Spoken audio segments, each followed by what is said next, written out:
Hello everybody, it's Mimberly and welcome back to the channel. We are carrying on with the World Underneath stories today. This time we're in Sealed in Dust. Now, just purely looking at the photo, I think this is in relation to the MC's Aether core.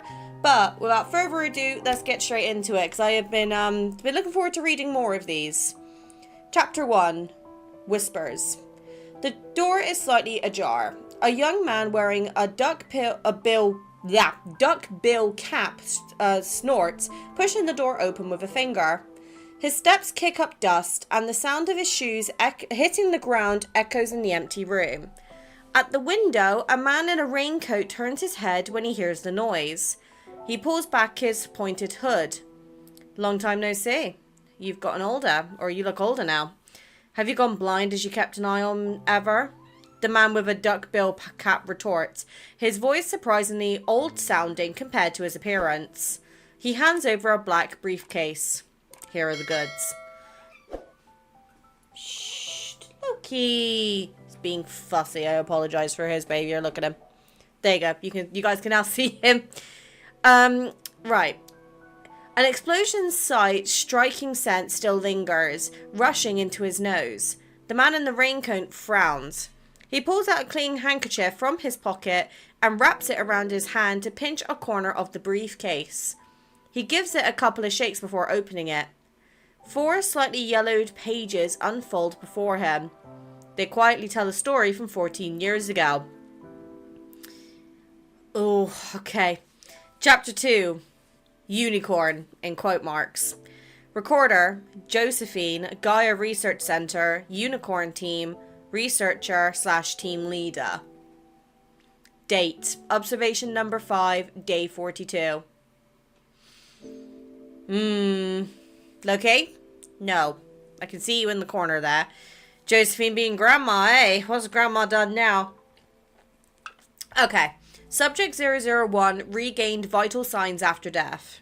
Details, should I say. Subject 001, female, Evo Anholsen class, day 41 of observation, 2 a.m. For reasons unknown, suspected to be a researcher's mishandling of the subject's energy values rapidly increased and peaked at 2:39 a.m. It resulted in a powerful energy burst within her body. No casualties or equipment was damaged. All vital signs disappeared after the explosion. Day 42 of observation, brackets today, 4 p.m. Vital signs monitor suddenly restarted and slowly transmitted data again. Heart rate, breathing, and brain activity resumed. Not only did subject 001 appear to be alive again, but energy values also returned to normal. A comprehensive physical examination revealed a newly created, unidentified substance in her heart. So this is when the E4 core was created in MC's chest, huh? Experiment notes. Last night's incident was like watching a planet evolve and be reborn via an explosion. The substance in her heart is composed of an unknown element. We've never seen it before. When the data was released, the team applauded and cheered, but I wasn't as excited as I imagined myself to be. My intense curiosity overshadowed the joy of achievement. If she has a non-existent element, then what kind of existence is she? Outside the observation room, Phil asked what we should call this element before we had the right to name it. Everyone gathered around him and Aether became the most popular, irresistible candidate. Using that, the unidentified object in her heart composed of Aether was dubbed an Aether core. After calming down from the excitement, we began to look at her resurrection. Phil quietly asked me if this could be considered a resurrection from death. Everyone knew very well that the best way to study her resurrection was to kill her again. If she woke up once more, then we could confirm she's truly a unique miracle of life in this research center. She's just a mythical creature long sought after and believed to only exist in our imagination, a unicorn. A fantastical, beautiful creature. A box for collecting votes was placed in the corner of the lab. I passed by it several times, unable to give a vote of approval. I know experimentation is a necessary process. She holds too many secrets that are worth researching and carries an unpredictable amount of energy. Yet, despite my desire for knowledge, I still can't ignore the fact that she's a child. Yeah. Oh dear. Observer, Josephine. Entry number 1. Unicorn became the child's name in various reports, replacing the code designation of Subject 001. Only Phil insisted on calling her Little Bomb. She was like a newborn creature, exploring the world every day, using only primitive instincts. After her resurrection, her cognition and memory of her previous life were erased. To reassess her abilities, I gave her picture books and cards with words. She quickly passed my tests with flying colours, performing better than children at her age. She absorbed and understood information faster and more thoroughly. If she were in school, she could easily be a 5th grade student. Entry number 2. In terms of the evol experiment, we could only hypothesize from a numerical perspective. Before she used her evol of her own accord, no one could be sure how the resonance evol would manifest. Only once did she use resonance unconsciously. The target and range were unclear. Phil has the acoustic transmission evol. That day, everyone heard him talking on the phone with his girlfriend as if he were a broadcaster. Entry number 3. Following the voting results, we began our experiment to kill Unicorn in an observation unit yesterday. We also prepared emergency measures. The same situation repeated itself. The energy inside her was stimulated to peak faster than last time, which led to a more intense energy burst. It even spread outside the observation unit. Subsequently, all vital signs disappeared and she entered a state of death as we typically understood it. The shrill alarm of the life detector went off, and I realised my right hand had been tightly clutched in the back of my left hand. My forehead was also covered in sweat. I was worried the child would never wake up again, but in this research centre, being attached to a test subject is prohibited. This morning, under the Aether core's influence, she opened her eyes again as expected. Phil breathed a sigh of relief. So did I. I wanted to apologise to the child, but I knew that for her, who had woken up again, the world was a brand new place. She doesn't remember any of us. However, what was more intriguing than her blank state of emotional state was the Aether core's energy in her heart. With the reawakening of her consciousness, it had become stronger. Okay, so is it the fact that the Aether core is basically just reviving MC and basically doing a wipe every time and it's collecting like energy of some kind? Interesting. Day 49, post-chrono rift catastrophe. Sunny. Observations on Unicorn had yet to enter phase 6 when the chrono rift catastrophe changed the world. The Gaia Research Center couldn't escape the destruction. When I was rescued from the ruins, the child was nowhere to be seen. She might have escaped when the observation unit was smashed. The evil police who helped in the rescue effort said they hadn't seen the child I described. I imagined many possibilities, but I was certain that she was alive. Days after the disaster, I finally found her in a shelter. When I took her hand, I heard her call me Grandma. Oh, I never taught her that term, nor had she ever called me that. She didn't recognize me either. The days in the research center had once again disappeared from her memory. Yet the seemingly instinctual trust and closeness she showed made me feel as if those forgotten days were always there, invisibly linking us together. I asked her if she wanted to come home with me. She smiled and nodded. In the research center, the moment I pushed her into the observation unit felt like a horrible nightmare.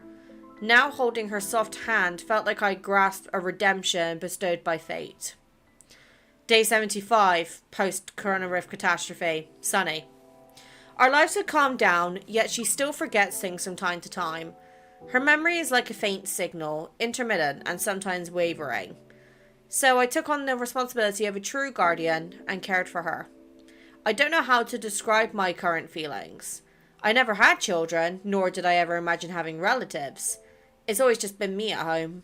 But with her around and Things have started to change.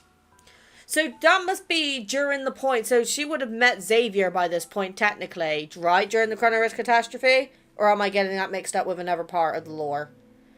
Oh, God. There's so much lore in this game. Ah! Okay. Chapter 5. Journal Entry 4. Day 134 post-Chrono Rift catastrophe. Sunny. Her condition has improved a lot recently. She's less likely to forget things. Perhaps it's because her condition is stabilizing. But I'm still worried and want to check her and the Aether core. However, I'm unable to contact the researchers who knew of her existence back then, including Phil. Strange. Maybe Ever's research center called them, or I don't know. Looking back, Ever's investment in Gaia wasn't simple research. Our life form observation project was not just for observation. There must be a bigger scheme. At this point, the only person who I can turn to is Dr. Noah. In the field of cardiology, he's the leading expert and the only one I can still trust. The data after the checkup shows the energy peak in her heart is only half of what it used to be. What happened to this child when she faced the Chrono Rift catastrophe alone? When I subtly asked her, she just shook her head, showing neither pain nor sadness on her face. Seeing her reaction, I suddenly felt that maybe her forgetting isn't such a bad thing for her. Chapter 6. Dust. Is this it? Having gone through all the pages, the man in a raincoat appears slightly unsatisfied. Don't be too greedy, the man with a duckbill cap snarled. This is enough for you to confirm her identity and role. You silenced Josephine and retrieved the research material from back then. Good work. The man in the raincoat tosses a vial to the hat-wearing man. Then he tucks the pages into his bag and returns the briefcase with a two-finger push. It stinks. Be careful walking around with it. Otherwise, sharp-nosed hunters might follow its scent back to you. Then you better be careful with your handkerchief. When it's tasted with that, you won't make it out either. After checking that drug is the correct one, the hat-wearing man's lips curl into a smirk, his old voice trembling slightly with excitement. When are you planning to make your move? Why should we rush? Her powers aren't complete yet. Besides, the man in the raincoat pauses, glancing outside the window. Your Prince Xavier has been glued to her side watching over her, right? I've been curious for a while. Do people still practice feudalism where you're from? Isn't that regression in a sense? Xavier can only guard her for so long. He's too busy dealing with his own issues, the hat-wearing man says, eagerly stepping forward. Don't say I didn't warn you. It's not just Ever who wants her. Strike first to gain an advantage. I'm trying to figure out who is talking. The one who strikes first is helping her cultivation. The man in a raincoat ignores him, pulling the hood over his head again. If you can get rid of Xavier in the process, you'd be doing us a big favor. Isn't internal struggle your specialty? Kill Xavier and let Ever crown you as a prince? Oh, wait. Arrogant laughter is abruptly cut off as a thin beam of light cuts his neck. Oh, God. Blood spills out as a wrinkled hand grabs his throat and lifts him. I can't kill Xavier, but I can do more than deal with a two-legged, carbon-based monkey like you. You... Kill me then. But how long can you survive in this era? Is this Jemiah? The man in the raincoat faintly smiles, his trembling fingers pointing at the drug in the hat-wearing man's hand. Then a scoff resounds near his ear. He's thrown into a corner. Tell your masters that they better get their hands on her fast. Based on my experience, her existence isn't as simple as the observation records suggest. The man lowers his hat and turns to leave. If you keep stalling, Ever will end up losing more than they bargained for once she develops. Footsteps fade into the distance. The door is slammed shut, leaving the man who's wearing a raincoat lying in the rubble. Acting all high and mighty, backtrackers my ass. By seniority, I'm your ancestor.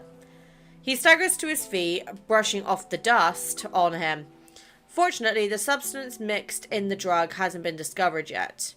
According to Ever's plan, if they can control that backtracker with that drug, then controlling Xavier shouldn't be far off. Oh. He will soon be other raincoats and join the real plan. Every group has always valued talent such as a useful light blade. They can't let it break so easily. Since Unicorn's power isn't complete yet, it's perfectly fine to let her absorb some power. Xavier's, specifically. Letting his light blade serve her and becoming the strongest weapon in her hands is something the Resonance Evil can easily achieve. Xavier will surely give her every bit of himself. With these thoughts, the man wearing a raincoat can't help but be moved, pulling out a handkerchief to wipe the corner of his eye. Love truly is a wonderful thing. Oh shit. Oh, okay. Right, I was not expecting it to go that dark, first off. Bloody hell. But let's talk about that. So, I don't really know what I'm taking out of that chapter, just because I'm really trying to figure out who those two figures were talking at the end. Because at first I was thinking, okay, maybe it's Jemiah, but I don't think Jemiah would betray Xavier like this.